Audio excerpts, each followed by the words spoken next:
राम राम मेरे प्यारे भाइयों। चालक की धारिता क्या होती है? तो चालक की धारिता समझते हैं। चालक मतलब आपको पता है कि जिसमें आवेश को प्रवाहित किया जा सके वो चालक होता है। और धारिता धारिता मतलब क्या होता है? तो धारिता का अर्थ होता है कि धारण करना। ठीक, अब इसका डिफिनीशन समझ लेते हैं, उसके बाद समझ में आएगा। चालक की आवेश ग्रहण करने की क्षमता को चालक की धारिता कहते हैं। यानी कि चालक जो है उसको कितना आवेश दिया जा रहा है और वो कितना वो सहन कर रहा है, उसी की क्षमता को हम लोग क्या कहेंगे? चालक की धारिता कहेंगे। यानी कि वो कितना धारण कर रहा है उसी की क्षमता को क्या कहेंगे? चालक की धारिता कहेंगे। तो इसका डेफिनेशन होता है। और इसको हम सूत्र बनाएंगे तो सूत्र बनेगा, यदि चालक Q आवेश तथा V में वृद्धि हो, यानी कि विभव में वृद्धि हो, तो आवेश Q समानुपाती V होता है।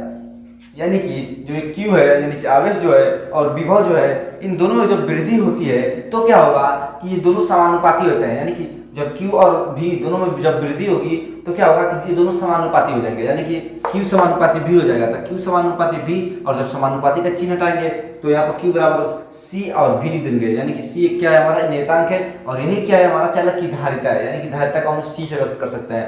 तो चालक की धारिता है C। तो C बराबर जब हम निकालेंगे, यानी कि चालक की धारिता बराबर निकालेंगे, तो Q बटा V हो जाएगा। और ये Q क्या है हमारा? तो ये आवेश है, तो कितना दिया गया आवेश है। और V क्या है हमारा? तो ये विभव में वृद्धि, यानी कि कितनी उसमें वृद्धि हो रही है, वही हमारा विभव। और ठीक, इसका जब मात्रक होता है वो होता है C बराबर कूलाम बटा वोल्ट। Q के लिए कूलाम, V के लिए वोल्ट। ठीक, और इसको हम लोग इस रूप में भी लिख सकते हैं, Q बटा V। या फिर इसको फैरेड भी बोल सकते हैं, क्योंकि इसका मात्रक होता है फैरेड भी होता है। ठीक, बहुविकल्पीय में अगर दे दे तो आप इसको भी सही कर सकते हैं। ठीक, और इसका बीमा जो होता है वो होता है ml स्क्वायर T पावर 4 और 1 पावर 2। ठीक, इसका बीमा होता है।